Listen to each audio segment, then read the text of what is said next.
भाग्य बनता है कर्मों से। पूर्व में जो हमारे कर्म हुए, शुभ और अशुभ। शुभ का मतलब है पुण्यदायक, अशुभ का मतलब पापदायक। शुभ का फल होता है सुख, अशुभ का फल होता है दुख। पाप पुण्य, सुख दुख, शुभ अशुभ, ये एक तार है। दो ही प्रकार के कर्म प्रायः होते हैं, शुभ और अशुभ।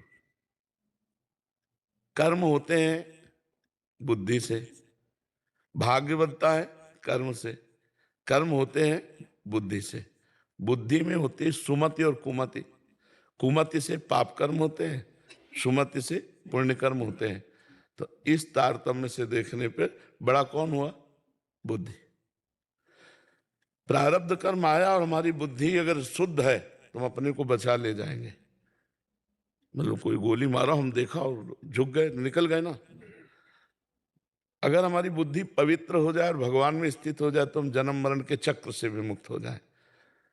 तो ना भाग्य महान है, न कर्म महान है, बुद्धि महान है। अगर बुद्धि भगवान में लग जाए तो भगवत प्राप्ति निश्चित। मैं ये मन आदत स्व मैं बुद्धिम निवेश है। अच्छा, दूसरे तरीके से समझावें।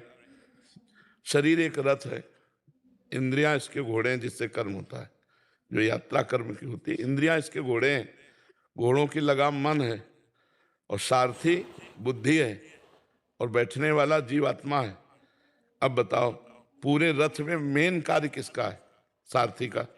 कौन है? बुद्धि। अगर वो नशे में हो जाए तो मार डाले ना, रथी घोड़े सबको मार डालेगा, नहीं मार डाले? तो बस बुद्धि सबसे श्रेष्ठ आया निकल करके। दो प्रकार की चर्चा में बुद्धि। अब बुद्धि को पवित्र करना है तो राधा राधा राधा, कृष्ण कृष्ण कृष्ण, राम राम राम, हरि हरि हरि।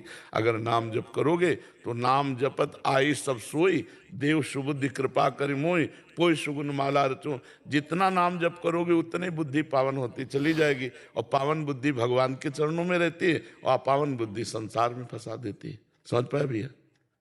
नहीं ना? हाँ।